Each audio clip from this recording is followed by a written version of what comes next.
নমস্কার বন্ধুরা, আমার চ্যানেলের আরও একটি নতুন পর্বে সবাইকে স্বাগত। আজ আমি আপনাদের সাথে শেয়ার করব সুস্বাদু খাস্তা ও মুচমুচে ভাজা পুলির রেসিপি। এই পিঠা বানিয়ে 3 থেকে 4 দিন পর্যন্ত সংরক্ষণ করেও রাখতে পারবেন। তাহলে আসুন দেখে নেওয়া যাক আমি এই রেসিপি কিভাবে বানিয়ে থাকি। ভাজা পুলি বানানোর জন্য প্রথমে পুর বানিয়ে নেব। তাই এখানে একটা প্যানে আমি নিয়ে নিলাম চায়ের কাপে মেপে 2 কাপ নারকেল কোড়া।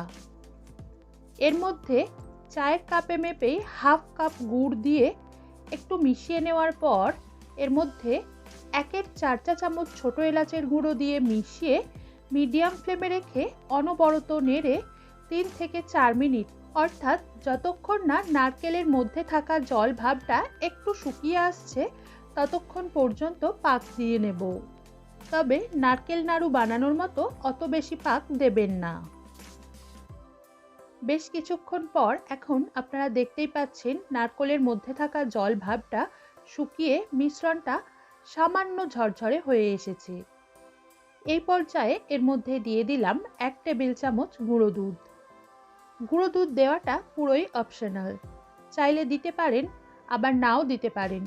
শুধু নারকেল আর গুড়ের মিশ্রণ দিয়েও এই রেসিপি বানাতে পারেন। আর গুঁড়ো দুধের পরিবর্তে খোয়া ক্ষীর ব্যবহার করতে পারেন। আর আপনারা চাইলে শুধু এই পুরটা ক্ষীরেরও বানিয়ে নিতে পারেন।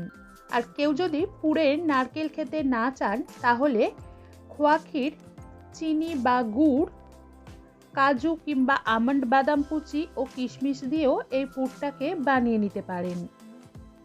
গুঁড়ো দুধটাকেও পুরো মিশ্রণের সাথে ভালোভাবে মিশিয়ে নেওয়ার পর এখন গ্যাসের ফ্লেম অফ করে এটাকে একটা পাত্রে ঢেলে পুরোপুরি ঠান্ডা করে নেব। এরপর পিঠের ডো বানানোর জন্য এখানে একটা পাত্রে নিয়ে নিলাম একটা 150 ml এর কাপে মেপে 1 কাপ ময়দা। চায়ের কাপে যদি মেপে নেন তাহলে 1.5 কাপ ময়দা হবে। এর মধ্যে দিয়ে দিলাম ওই কাপে মেপেই 4 ভাগের 1 ভাগ অর্থাৎ 1/4 কাপ চালের গুঁড়ো, একদম অল্প নুন, 1.5 চা চামচ চিনি, 2 চিমটে বেকিং সোডা অর্থাৎ খাবার সোডা এবং চায়ের কাপের 4 ভাগের 1 ভাগ অর্থাৎ 1/4 কাপ রিফাইন্ড তেল। এই তেলটা 25 গ্রাম হবে। এখন সব উপকরণ ময়দা ও চালের গুঁড়োর সাথে ভালোভাবে মিশিয়ে নেব। 1 কাপ অর্থাৎ 100 গ্রাম ময়দার জন্য 2 চিমটে বেকিং সোডা বা খাবার সোডা একদম পারফেক্ট। এর থেকে বেশি পরিমাণে কিন্তু 100 গ্রাম ময়দার জন্য খাবার সোডা দেবেন না, তাহলে রেসিপির স্বাদ একটু তেতো ও এই পিঠাগুলো একটু নরম হয়ে যাবে। তাই আপনারা যদি বেশি পরিমাণে বানাতে চান তাহলে রেসিপিতে যে অনুপাতে বলেছি সেই অনুপাতে বাড়িয়ে নেবেন। সব শুকনো উপকরণের সঙ্গে তেলটাকেও ময়দা ও চালের গুঁড়োর সাথে মিশিয়ে নেওয়ার পর এই মিশ্রণটা এমনই হতে হবে যাতে কিছুটা মিশ্রণ নিয়ে হাতে করে চেপে এইভাবে মুঠো করলে একটা দলা বানানো যায়। যদি দলা না বানানো যায় তাহলে আবারও কিন্তু অল্প রিফাইন্ড তেল এর মধ্যে দিয়ে ময়দাটাকে মাখতে হবে। কারণ খাস্তা ভাজা পুলি বানানোর জন্য ময়দার মধ্যে ময়ানের পরিমাণটা ঠিকভাবে দেওয়া খুবই দরকার। ময়ান যদি ঠিকভাবে না দেওয়া হয় তাহলে কিন্তু পিঠেটা খুব একটা খাস্তা হবে না। এবার এর মধ্যে অল্প অল্প হালকা গরম জল দিয়ে মিশিয়ে মিশ্রণটাকে খুব শক্তও নয় আবার একেবারে নরমও নয় এরকম করে মেখে 2 থেকে 3 মিনিট এইভাবে ঠেসে নিয়ে মিশ্রণটাকে একটু মসৃণ করে নেব। এটাকে মেখে নেওয়ার পর এখন আমি আপনাদের দেখিয়ে দিচ্ছি, দেখুন মণ্ডটাকে ঠিক কীরকম করে মাখতে হবে। অর্থাৎ রুটি তৈরি করার মণ্ডর থেকে একদম সামান্য একটু শক্ত করে মণ্ডটা তৈরি করে নিতে হবে। এখন এটাকে একটা হালকা ভেজা কাপড় দিয়ে ঢেকে একটা সাইডে রেস্ট হওয়ার জন্য রেখে দেব 30 মিনিট। 30 মিনিট পর এখন এই ভেজা কাপড়টা সরিয়ে মণ্ডটাকে এইভাবে একটু মেখে নিয়ে সমান 2 ভাগে ভাগ করে একটা ভাগকে ভেজা কাপড় দিয়ে ঢেকে রেখে আর একটা ভাগ নিয়ে এইভাবে পাতলা ও গোল করে বেলে নেব। বেলার সময় এই রুটিটার মাঝখানে ও সব সাইডে সমানভাবে চাপ দিয়ে বেলতে হবে, যাতে এই রুটিটার মাঝখানের কোনো অংশ কিংবা কোনো সাইড খুব বেশি পাতলা বা মোটা থেকে না যায়। আর দেখুন, ময়ান দিয়ে মেখে নেওয়ার ফলে এটাকে বেলার সময় কোনো রকম তেল কিংবা ময়দার গুঁড়ো লাগছে না। এবার আমি আপনাদের দেখিয়ে দিচ্ছি, দেখুন এই রুটিটাকে ঠিক কতটা পাতলা করে বেলে নিতে হবে। এর থেকে যদি মোটা করে বেলেন তাহলে কিন্তু পিঠেগুলো ভালো হবে না।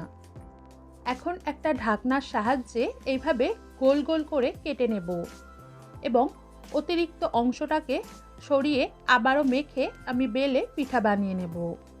এখন গোল গোল করে কেটে রাখা রুটিগুলোকে উল্টে দিয়ে এক একটা রুটি হাতের মধ্যে নিয়ে এর ধারগুলোতে এইভাবে হালকা করে জল লাগিয়ে নেব।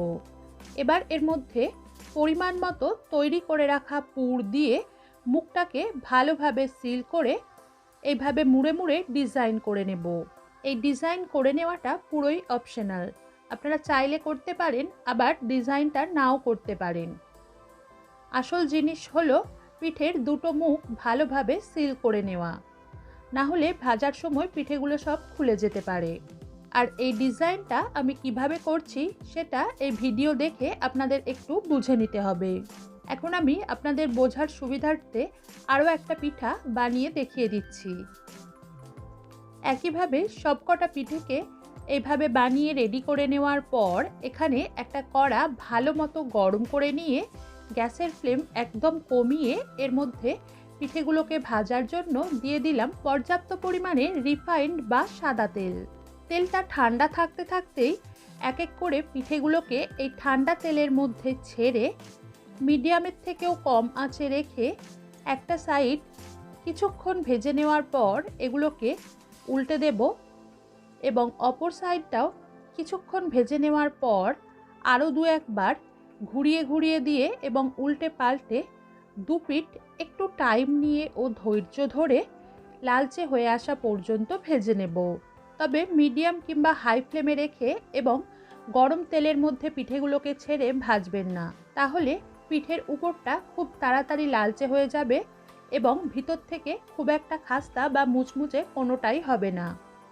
যতক্ষণে এই পিঠাগুলো ভাজা হচ্ছে ততক্ষণে পিঠার জন্য চিনির শিরা বানিয়ে নেব। তাই একটা পাত্রে নিয়ে নিলাম 1 কাপ অর্থাৎ 150 গ্রাম চিনি এবং ওই 150 ml এর কাপে মেপে 1 কাপ জল। জলটাকে চিনির সাথে মিশিয়ে কিছুক্ষণ ফুটিয়ে নেওয়ার পর চিনিটা গলে এলে এই শিরাটাকে আরও 2 মিনিট মতো ফুটিয়ে একটু আঠালো বা চিটচিটে শিরা বানিয়ে নেব। তবে খুব বেশি ঘন একতার কিংবা দুতারের শিরা বানানোর একদমই দরকার নেই, শুধুমাত্র একটা চিটচিটে বা আঠালো শিরা হলেই হবে।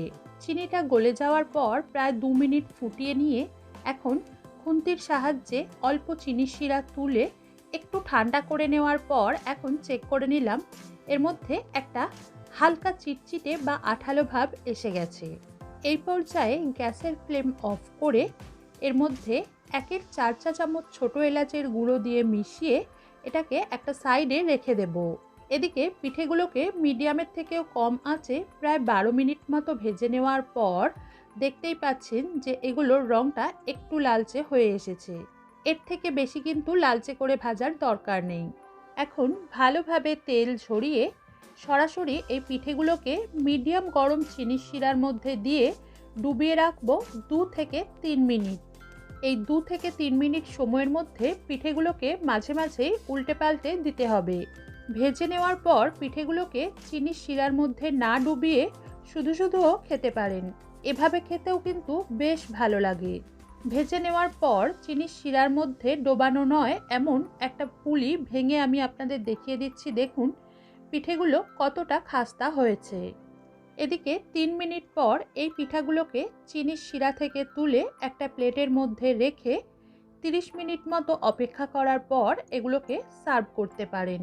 আজ এ পর্যন্তই, সবাই ভালো থাকবেন, বাই।